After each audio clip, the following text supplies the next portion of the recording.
大家好，我係 Mr. So， 今日會為大家講呢就係 SV 嘅 Mathematics in Action Exercise 8C 啊，咁就睇一睇啦。有一條啊 ，In the figure, O, A, B and C are the vertices of a quadrilateral.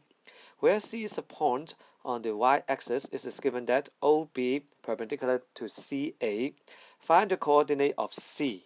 既然係兩線垂直，咁咪斜率相乘等於-1咯。OK， 灰色嗰句你唔寫，直接寫下呢條式我都 OK 㗎。OK， 咁 slope AC 咧就會係0C 同埋4、3去做啦。咁我講咗好多次啦。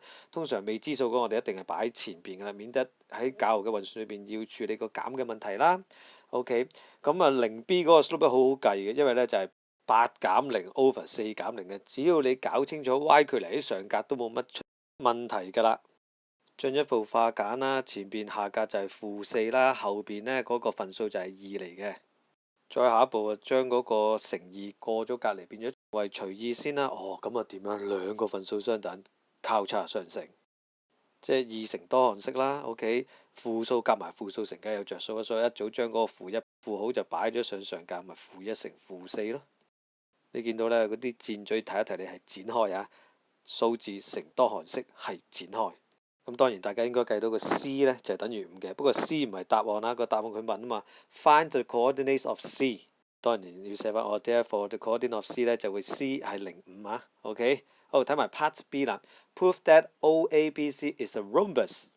正 rhombus 就易過好多啦，記唔記得我哋上一課我哋要正 square？rhombus 同 square 一樣都係 four sides equal。OK， 而 square 咧起碼你要正一個直角，rhombus 就唔使啊，4條邊相等就得㗎啦。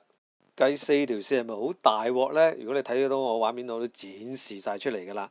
留意一件事啦，就係 OC 同埋 AB 呢，佢哋都係圓垂線嚟嘅，特別係呢一個 AB 啦，佢嗰個 X 坐標都係一模一樣嘅。OK， 咁所以呢，一個喺3樓，一個喺8樓，夾埋咪爭5層咯。咁真係要用distance formula 嚟計嘅呢，就會係 BC 啦同埋 OA 嘅。其中你問我覺得係 BC 煩少少嘅啫 ，OA 都好易計，因為減00嗰一點嘅。OK， 咁當然啦，計晒4條線你攞唔到滿分就好大鑊嘅。點解呢？好多人成日都漏寫咗啊！因為4條邊都相等，大家都係5啦。今次呢個 case 係咪？咁所以呢 OABC 呢 is a rhombus， 咁樣你先可以完整地回答咗呢個題目嘅。OK， 咁呢度講到呢度啦，多謝大家，拜拜。